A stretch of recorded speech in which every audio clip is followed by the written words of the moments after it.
Welcome to MDV The Blueprint. I am your host, Michael Della Vella. Today, we have a fantastic show and an unbelievable guest. Today, we're going to have a conversation with Jim Efner.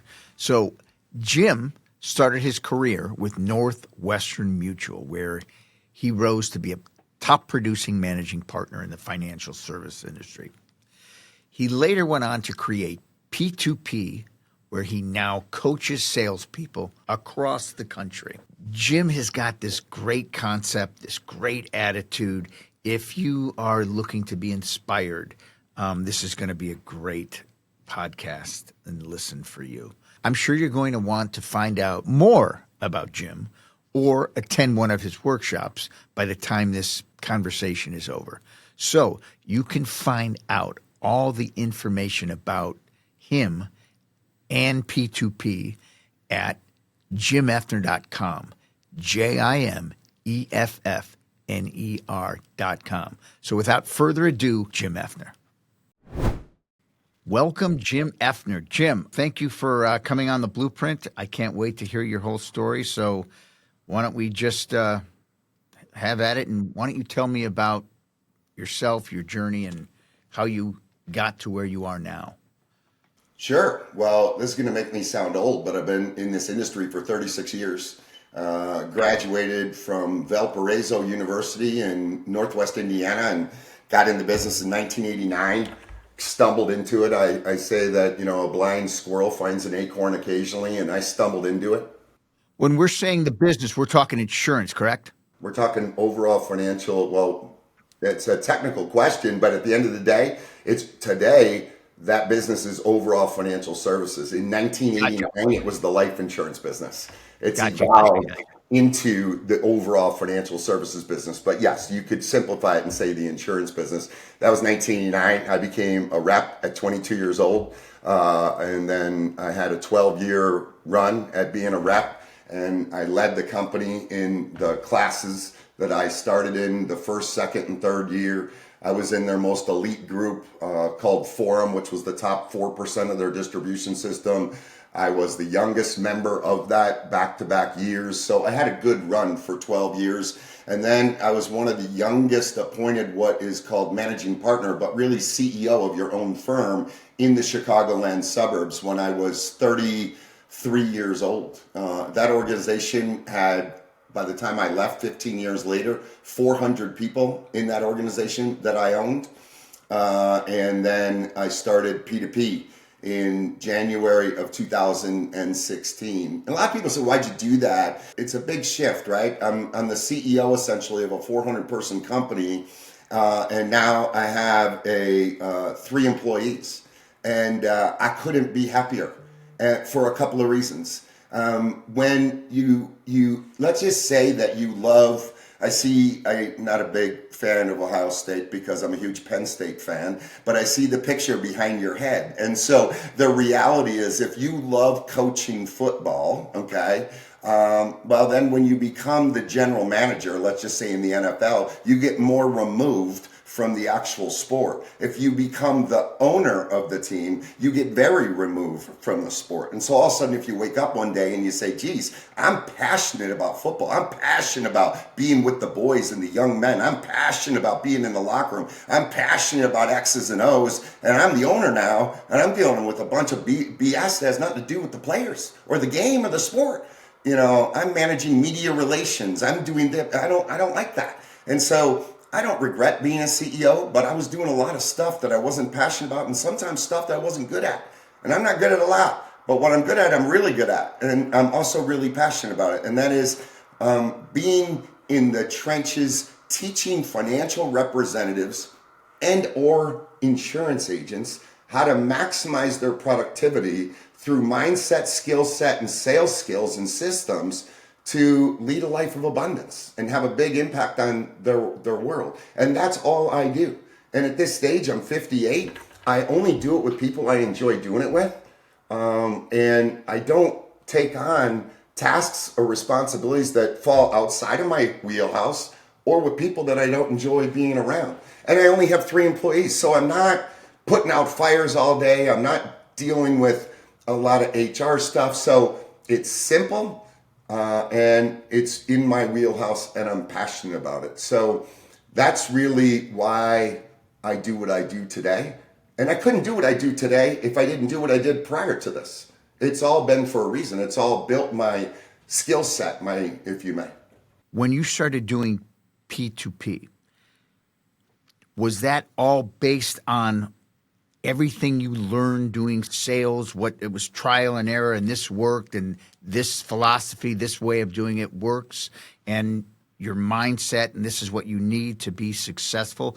Was that all you, or did you actually seek out some sales trainers and build off of that?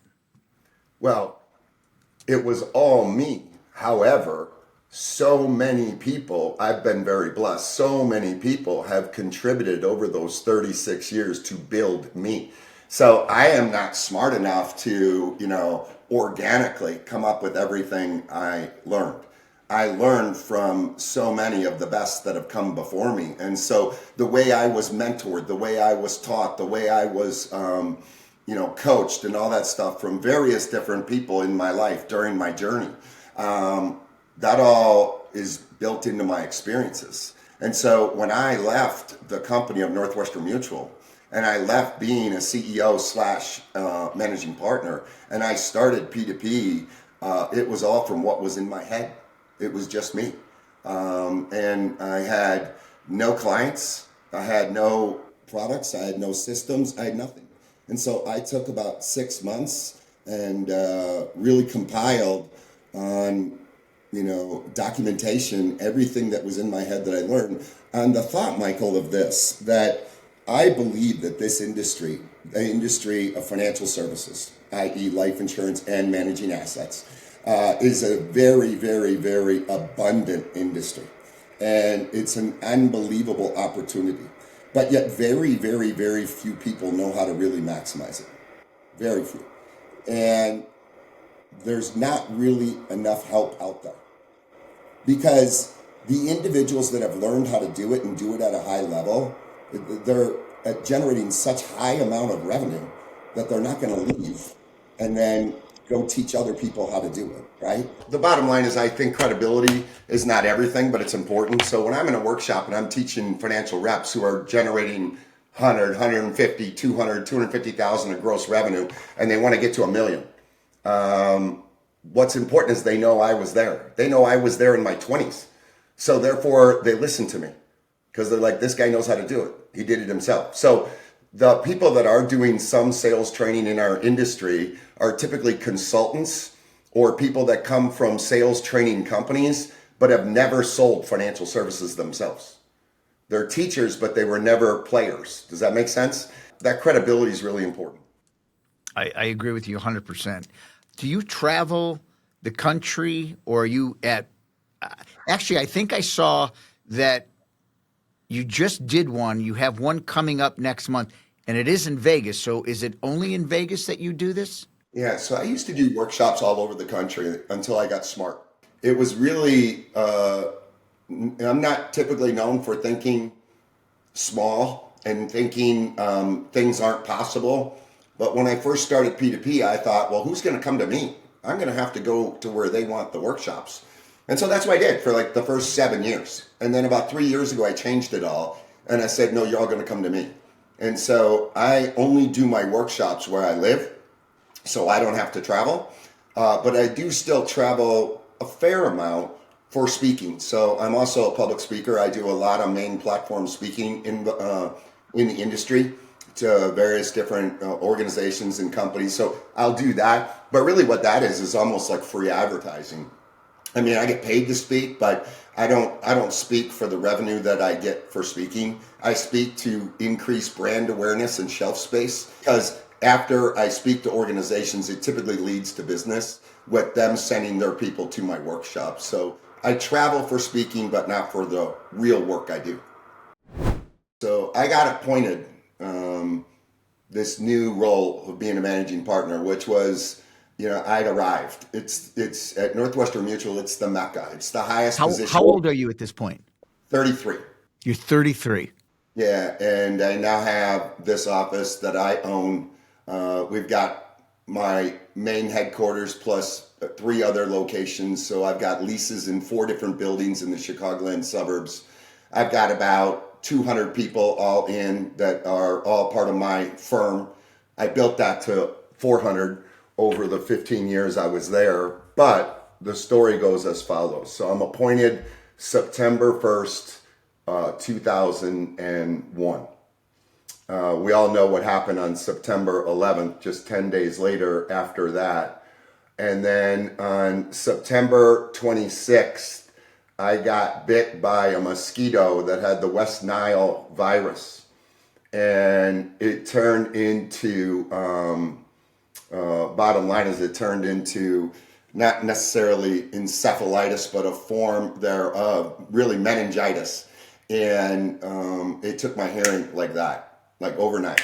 I couldn't hear anything. So, and then on October the 7th, my father died suddenly, way too prematurely at 70 years old. So within 5 weeks of starting as a managing partner, I had quite the beginning.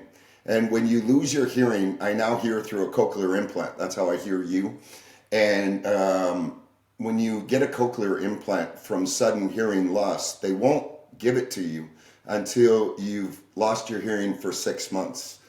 I'll make it very simple. Reason why is because the way you lose your hearing from meningitis is all the nerves in your ear, your inner ear canal, go dead. And sometimes they come back and they try to stimulate them through steroid shots. And they do those in a series of 4 weeks apart, hoping that the steroids will stimulate the nerves to come back. And when they don't, then after 6 months, they know they're never coming back, because then they go in and they put a cochlear implant in, which is all artificial stuff. They take out your natural hearing ability and you hear electronically, which is how I hear. So anyways, that is... that's a significant event. People want to hear that story a lot. But I think that at the end of the day, I'm a man of faith, and things happen for a reason. And it made me a better person. You know, I was young, I was naive, I was more like a bull in a china shop. You couldn't penetrate me, nothing could harm me. I was going to run through a brick wall. There was no slowing down, and it taught me to be more empathetic. It taught me to take my time. It taught me that life is a gift, and every day is not a given. I think I became a better father from it. I think I became a better husband. I became a better friend. I became a better listener. So yeah, that's the story. It still impacts me today in my office here today, like dealing with you. It's not a problem, but if you put me in a restaurant or a bar where there's loud music and all that, there's challenges to hearing through a cochlear implant. There's no question about it. Is there then a moment that, okay, I just had this life-changing thing happen to me? Are you then, I know what I want to, do something different. I want to really challenge myself. I've made it. I'm super successful. Let me see if I can build something on my own. Was that moment after that? And nothing to do with hearing. You remember in that story, that happened the day I started as a managing partner. I ended up being a managing partner for 15 years. That was at the very, very, very beginning of my managing partner run. Okay. I misunderstood that then. Then when does the book come? When does that book come into play? So I left in June of 2015. Northwestern Mutual, sold my firm. And I started P2P in January of 2016. And I knew what I wanted P2P to become. I wanted it to become a perennial financial services sales training company that dramatically increased financial representatives' productivity through systems and so on and so forth. And I wanted to be the leader of that. I wanted to be the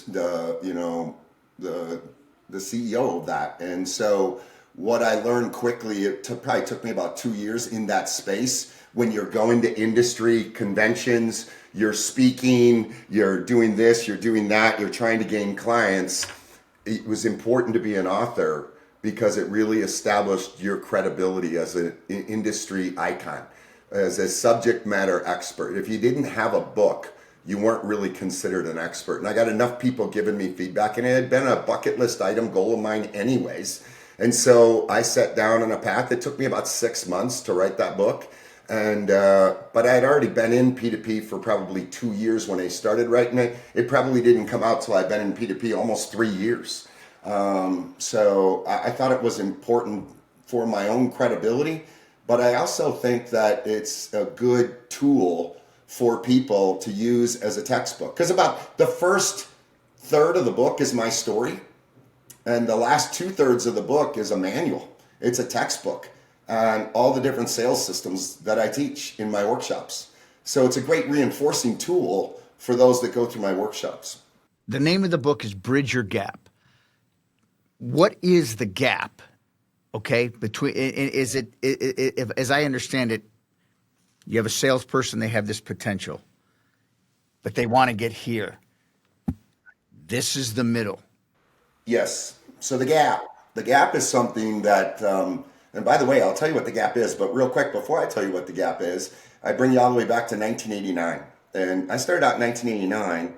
And in 1989, as a 22-year-old kid, I made $113,000. I don't know what that would be today, but the equivalency of probably close to 400 grand, you know? And I was rookie of the year. I had a really good year, but it didn't take me long to pay attention to the firm I was part of, that there was about, I don't know, 100 and some people in, and there was the haves and the have-nots. And the haves were people that were all making an incredible amount of money, that were all living the lifestyle that I wanted to get to. They all were members of private country clubs, driving Mercedes and, you know, sports cars and going to Europe and doing this and that and the other. And that was about the top 5 to 7%. And then there was the have-nots, and there was a huge gap between the two. It wasn't even close. It was like the ones that were not in that 5 to 7% were full of anxiety and stress, were always cash poor, were wondering how they're going to pay their mortgage, were struggling with whether or not to stay in the business. So my point is that this business, I learned very early on, is one that has an abundant potential, but very, very, very, very few people take advantage of that. And there's a ton of people in this industry that are very mediocre. And you know what I've also learned as I've gone through in time? It's pretty similar and true in a lot of industries. Like Every industry. Yeah. Like think about real estate, right? Oh. There are a bunch of real estate agents that are broke. There are a bunch of real estate agents that are rubbing 2 nickels together barely. And there's some real estate agents that make $10 million a year, right? So it's pretty similar in every industry. So what I wanted to do is I wanted to bridge that gap between the people that were barely getting by and the people that were leading a life of abundance. And the way you bridge that gap is, first of all, you help them understand and believe it's possible. And then second of all is you teach them how to do it. And that's what we're all about. What is the measuring stick for one that they know, okay, is it just money? I'm closing this gap, or I've reached these goals. Is there a measuring stick that you teach people to know, here's where I'm going? Or is it strictly dollars and cents?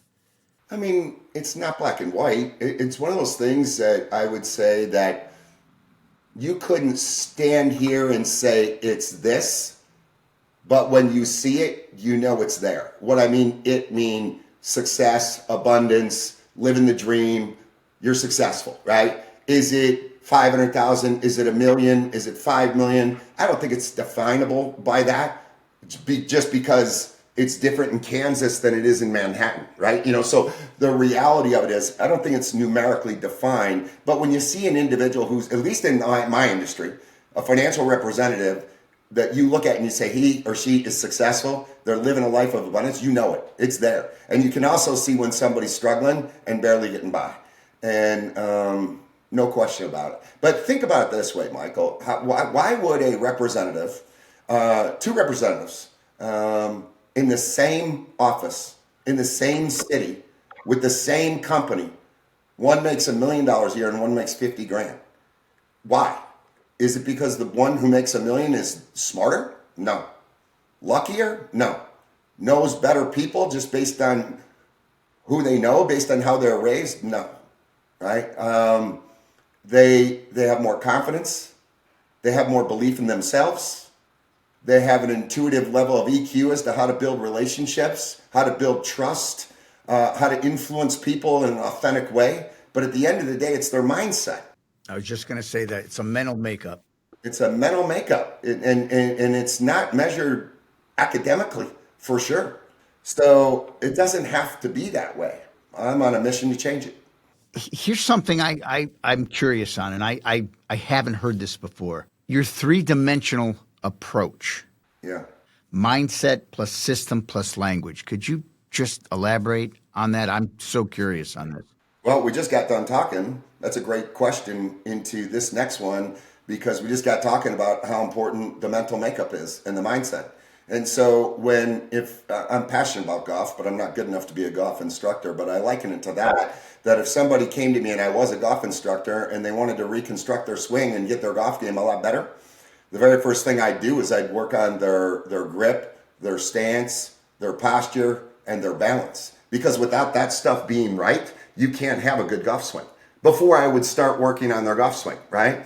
And so you get all that right. That's the foundation. Now you're open to being able to have a good golf swing. So I liken that in our business to your headspace. And so when people come to my workshop, I'm very, very, very intentional about getting a bunch of their what I call self-defeated thinking out of their head, most of which is subconscious. They don't even realize it. And then I try to take a big old jar of empowered thinking and pour it in. I really want to have a significant impact on their mindset, what they believe is possible, what they stand for, their conviction, and so on and so forth. And so mindset starts everything. So we put a lot of that into every bit of work we do. So that's the first dimension. The second one is systems. Salespeople wing it. Salespeople are human beings. Therefore, they're emotional creatures, and they say things based on what they're thinking or how they're feeling at any one given moment. And you're not thinking and feeling the same 24/7, 365. So therefore, salespeople get a lot of roller coaster results because when they got their A-plus game, they're really good. But when they don't have their A-plus game, they're not very good. And so therefore, their production is in alignment with their attitude and the whatever, right? And so how do you deal with that? Is you get out of your own way and you build a system. Any successful business person understands that people don't run successful businesses.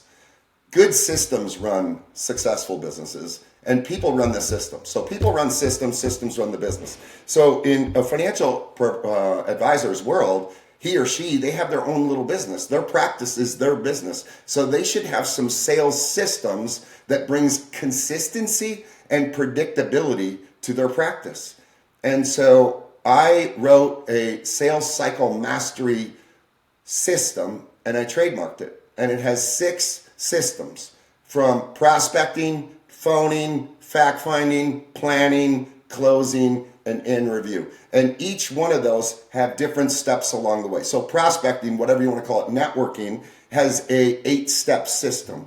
Fact finding has a 9-step system. And you follow the system. It's never monotonous because you're dealing with human beings. You're not robotic, okay? But at the same time, you follow a system and it gives you a very predictable result, as opposed to working emotionally. That's not good. And so that's the system part. And language. So language is really important. Language would be how, if I'm calling on you, Michael, as a financial representative, and you're a potential new client, what's my approach? Approach means in the first 4 to 5 minutes, how do I tell you what I do, how I do it, and why I do it? The language for that is really important, okay? Language is important if I want to get referrals from you. How do I ask you for referrals? That's really important. Language is important in a lot of sales, right? So is it because if you get really good at it and you can articulate it and it just rolls off your tongue, it's super impressive to people and they buy more? No, not at all. Not at all. People do things that you want them to do because they trust you, because of how good you are at your craft, not how good your language is. So if that's the case, then why is language so important? The reason language is so important, especially in the life insurance space, is that anybody who sells life insurance has to have courage. You know why? Because nobody wants to talk about it.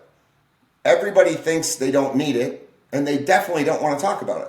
So imagine you now sell something that every single person you call on to sell what it is you sell doesn't want to talk to you. That's not very comfortable, right? And so therefore it takes courage to engage in those conversations. So what's necessary to have that courage? Confidence. If you don't have confidence, you can't have courage. So therefore, what I had to learn is that if I believe that you got to have courage to be successful in this business, I also know that you got to have confidence to have courage. What can I do to build confidence? It's competence. The more competent you are, the more confident you are. The more confident you are, the more courage you will display. And so I have found that competency in this industry is really bad. And it's really, really, really important. So an area would be if I met you and you were new into my workshop and you'd been in the business for 3, 4, 5 years, I'd say, Michael, role play with me. Share with me how you would ask one of your clients for referrals. And you say whatever it is you say, I'd want to throw up every time. It's like, make a phone call. Pretend you got referred to me. Call me up and try to make a meeting with me. I'd want to throw up. I'd be like, how do you sell anything? Their language is terrible because they've never been given a track to run on. And it's very common in our industry for people not to practice. Like, that's insane in any other industry. If you're a professional golfer, you spend 1,000 hours a year practicing 3-foot putts for your whole career. People get in this business, they learn how to say something in their first 6 months, and then they just say it that way for the rest of their 30-year career. They're never refining the art of their craft. And so you could tell me any aspect of this business, asking for referrals, making a phone call, overcoming an objection, you name it. And you could wake me up at 3:30 in the morning in my deepest realm, put a flashlight in my face and say go, and I would go brrr, and it would be as eloquent as you could imagine. Why? Because I've done it 20,000 times. I practice it. It's important in our career. Financial reps don't. And therefore, they have a lot of ums and ahs. They're cumbersome in how they speak. They're uncomfortable. And there's a psychology out there that says subconsciously, the way you feel, you transfer to somebody that you're communicating with subconsciously. So if I'm right now very confident and comfortable, it makes you, Michael, very confident and comfortable. If I'm squirming in my chair and I'm kind of like really uncomfortable, it makes you really uncomfortable. And so it's really important for an advisor to exhibit the way that they want their potential clients to feel. They got to feel it that way themselves. So language, that was a long way of answering it. When you know what to say and how to say it and you're good at it, it gives you a lot more confidence. And having confidence is really important in this industry. Actually, that was one of the best answers that you could have given me. It was so fantastic. Now I want to piggyback on two things you said. First thing, which is shocking to me, I'm going to take myself back to my 29-year-old self. Johnny's not alive. My other two boys aren't alive. I just get married. First thing I do is I got to have life insurance. After I had my first kid, I have to have life insurance. I am now responsible for another person and my wife, and so on and so on. As a matter of fact, Jim, 2 years ago, I bought more life insurance. So yeah. I could see where it's a difficult conversation to have, but to me, it's one of the most important things that I ever did, so I can lay down at night and go to sleep knowing if I don't wake up, my wife and kids are taken care of. So yeah. it blows my mind, being in a different industry, that's a tough conversation to have with people. But trust me on this, listen to me on this, you're extremely unusual. Extremely. 87% of Americans don't own any life insurance. Let me clarify that. 87% of affluent Americans who make $100,000 a year or more, 87% don't own it. Now, a lot of them have some from work. You know, they have like a group life insurance package as a benefit through their employer. But I said own it, meaning they have a life insurance agent that they had a conversation like you did. They bought it, they own it, it's their policy, not a work benefit. 87%. I feel I don't have enough. I mean, that's how I feel about it. The second question is the referral is one of the most important things you can do in sales. Thankfully, I'm in a little bit of a different business than you are, and I get my whole business is referral. And when I meet with people, It's if I do a great job for you and you're really happy, I want you to refer me to all your friends and family and anyone you know looking. And that has worked. But the true way to do it is after you're done with a transaction is ask who else do you know is doing this, correct? Yeah, that's Or correct. who else needs my service? So what are you asking? You asking me to tell you how I do it? Yeah, that's what I want to hear. Yeah. Okay. Well, first of all, I'm going to do that, but And I may have to pay for it, so you don't have we don't have to record it. I'm just curious. no. Record it. I prefer you Okay, record great. it puts me on the spot and allows me to demonstrate to you, put my money where my mouth is. Because I just told you, you could wake me up at 3 a.m. and I could rattle it off. So it's not uncomfortable for me to role play with you. It's not hard. I mean, I don't even have to think, right? And I'd love to do it. But before I do it, let's go back and do the framework of the question you asked me 2 questions ago. Because I want you to understand it through the 3-dimensional approach. First is mindset. Second is system. Third is language. Okay. I'll end with the language. That's the role playing. But let's start with the mindset. If I'm your financial advisor, I'm your life insurance agent, my mindset is empowering, not self-defeated thinking. Self-defeated thinking is my mindset is I'm going to ask you for a favor and will you please help me? That's not empowering. My mindset, and this is as authentic as the day is long. I don't brainwash myself. Okay, this is how I feel. If I'm going to choose to ask you for referrals, it's your lucky day because I'm giving you an opportunity of a lifetime.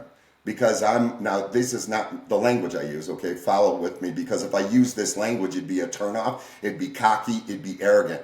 I'm exaggerating slightly so you understand where I'm coming from to express my mindset. Is say I'm really good at what I do. I change the lives of the people I work with by bringing financial security and peace of mind to them and their family. I do that because I take a huge responsibility in that. I show up on time. I stay in tune with the market. I'm knowledgeable about what I do. I care about my clients. I'm only going to recommend things that are absolutely in your best interest, that given if I was in the same shoes, I'd be doing myself. I don't ever put how I get compensated in the way of what I'm asking you to do. I believe strongly in what I do. And I'm really, last but not least, good at getting people to take action and do it. And therefore, they over time become financially secure and they lead a more peaceful life. And when I'm going to ask you for referrals, what I do for you, I'm about ready to do with the people that you care and love the most about. So much so that if you've ever met anybody that is happily married, that got introduced to their wife or husband through a blind date, they remember who introduced them for the rest of their life. And Michael, I'm about ready to ask you for a referral. And I promise you that if your friends or family, whoever you give me, works with me, they're going to remember how they met me for the rest of their life and they're going to thank you. So anyways, you don't say all that, but that's what's in my head. So now I'm empowered, right? And by the way, I believe that authentically as the day is long. That's how I really feel, okay? So that's empowering. So I want to get everybody in my workshop. Do you feel that way? Well, if you don't feel that way, what do you need to change? What do you need to do to feel that way, right? Because it's incredibly important. All right, so that's that. All right, the system. I have an 8-step system for prospecting, all right? I don't have time to tell you all of those 8 steps, but one of the steps of the system is to be prepared with what I like to call a feed list. It's more generic term, it's market research. Because if I ask you for referrals, 87% of the time you give me an objection, it's going to be, I can't think of anybody. Well, the good news is I don't want you to think of anybody. It's not your job to think of anybody. You don't know who I want to work with. I know who I want to work with. So I have a team of people that does market research on social media and everything else. And I know in your network who you know and who you know well. And I know which ones I want to meet, right? So the second or third step in our 8-step process is having a well-prepared feed list. I want 3 to 4 people on it. Okay. I prefer 3 when I was a rep. So that's one of the 8 steps of the system. Okay. Now, language. At the end of a meeting that I'm going to have with you, let's say it's an annual review, I'd look at you and I'd say, Michael, can I steal 5 more minutes of your time? You know the blood of my business is favorable introductions, because if it wasn't for your best friend, John Smith, you and I would have never met. And because of that, my staff and I took the liberty and time to do a little bit of research. And we've identified 3 people who I'm fairly certain you know well, who we're really excited about meeting. And as I share these 3 people with you, I just simply have 2 questions. Do you know them well? And will you introduce me? That was so simple. That was so simple. It's so simple. And the reality of it is, you can't say, I can't think of anybody or nobody comes to mind. You don't have to. I did it for you. It's these 3 people. And then you also have to have the ability to overcome one objection. I tell everybody in sales, this is something for you. You're in sales, you'll appreciate this. There's a fine line in sales. On one side of the line is being professionally aggressive. On the other side of the line is being obnoxious. A good salesperson knows the art of how to get as close to that line as possible, but never, ever cross it. And so the reality, as that relates to in prospecting, as I teach my reps, only try to overcome one objection. So if you said to me on that situation, you said, well, Jim, I know them well, but these 3 people, they're all set. They already got a guy. And, without battering an eye, I'd look at you and say, Michael, I'd be shocked if they didn't have a guy. With the criteria and the credibility of these individuals, I assumed they already had a guy. But I would liken it back to when I first met you, Michael. The way I do my financial services business is like checking the engine. I lift up the hood and I take a look at it. And if I do that for them, 1 of 2 things is going to happen. The first thing is that as I look at that, I'm going to find out that every I is dotted, every T is crossed, and the guy they're working with is doing a good job. And I'm going to high five them, and they're going to feel that much better about the guy that they're working with. But the other thing that can happen, Michael, when I do that, is I could find out that not every I is dotted, not every T is crossed. And if that's the case, they would have never known that had they not met with me. So the way I look at it is either one is positive. Wouldn't you agree? That's one objection, right? So now if you say, nah, they already got a guy, I'd say, no problem. I'd stop. Because trying to overcome again is obnoxious. So that is a mindset, a system, and language. Well done. Seriously, well done. People really need your services. It's amazing. And again, I can't speak on how you guys the financial planning services go, but in the real estate industry, people take their classes, they take a test, they pass, they go with a brokerage, and all of a sudden they're selling real estate. Do you know how many people are out there, Jim, that do that? Oh, a lot. Thousands. They don't know anything. And I've got to imagine that, we have some type of training, but nobody teaches you how to sell. Nobody's teaching people to the systems that you're doing. So I commend you what you're doing. I think that's awesome. We have a lot of people in our industry that do that, and it's an art form. Not everybody can teach. You can, as you're doing it, but you have it down so well, and it just flows and makes so much sense when you say it. Do you see people, or have you trained people that you're like, oh my, I don't know if there's any hope for this person? You ever met people like that? Yeah. But the reality is, when you're in my role, the second you find out that you want their success more than they want their success, you're dead. I tell everybody, I deal with field leaders to talk through who out of their people they're going to send to my workshops. And I tell them flat out, I am not a miracle worker. I don't have the shiny new way. The people you got to send, first of all, they got to be really hungry. They got to want to grow. And they got to want to grow bad enough that they're willing to get really uncomfortable to do it. And they got to be willing to do the things I'm going to teach them how to do. And then and only then are they going to really be successful. Because I don't have the secret sauce. I don't have a magic pill. And what I teach is hard. If it wasn't hard, people would already be doing it.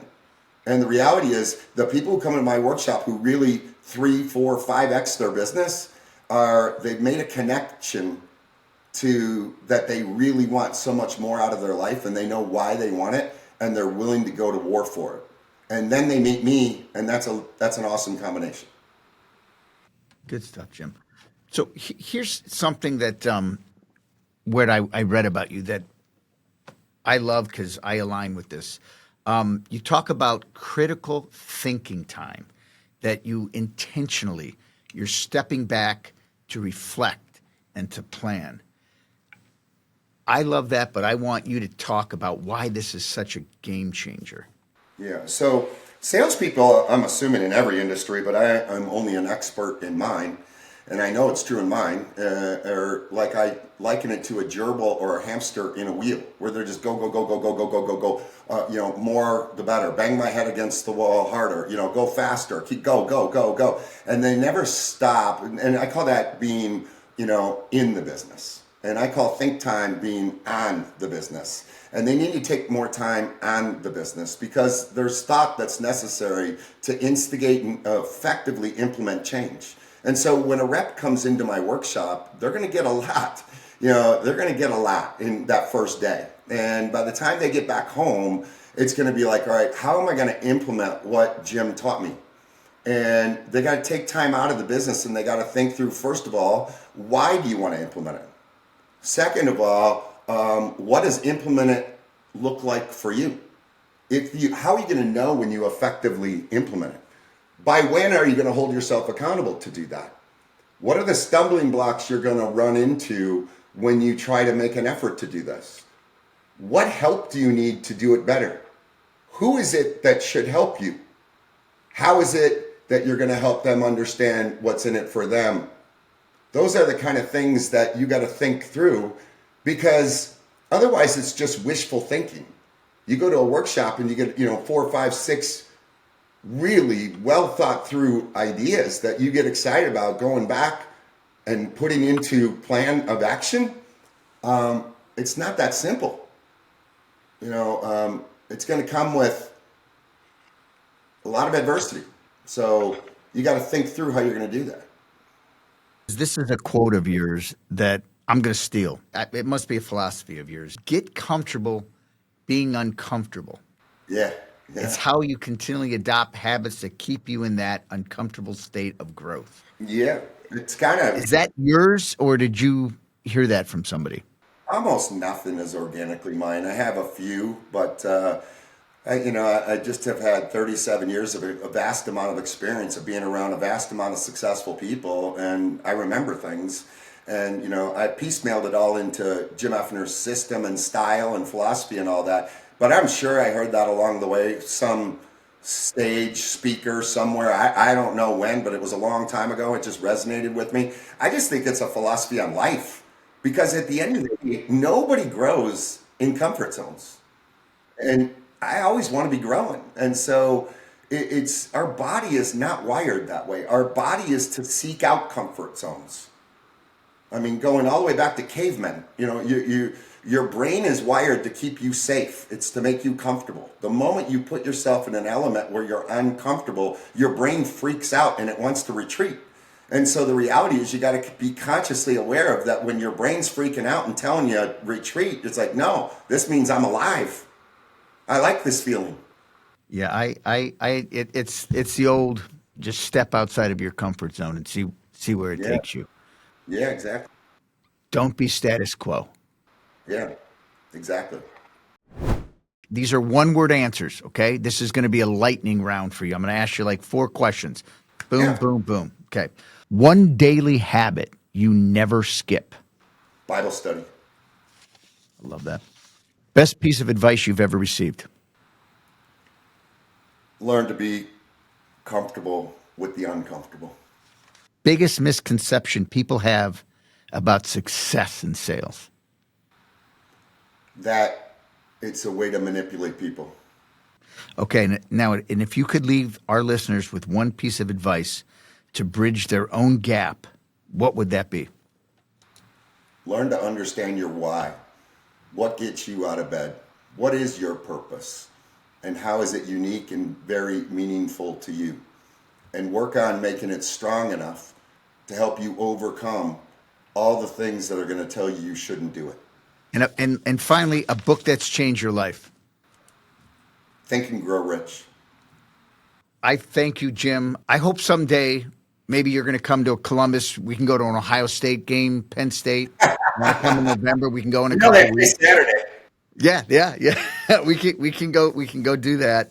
But I'm in Vegas all the time. It's one of my favorite places to go. You rock. I love your style. I have two good friends of mine that I think they're young. I think they could use your help. And I think you could do wonders with them and turn them into the top players in the Cleveland market. So I'm going to share your name and your contact with them.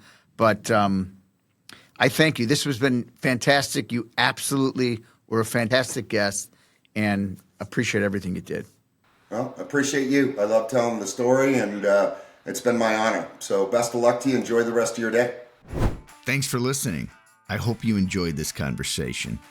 Make sure to follow us on social media at MDV The Blueprint on Instagram, TikTok, and YouTube. We post a ton of great content.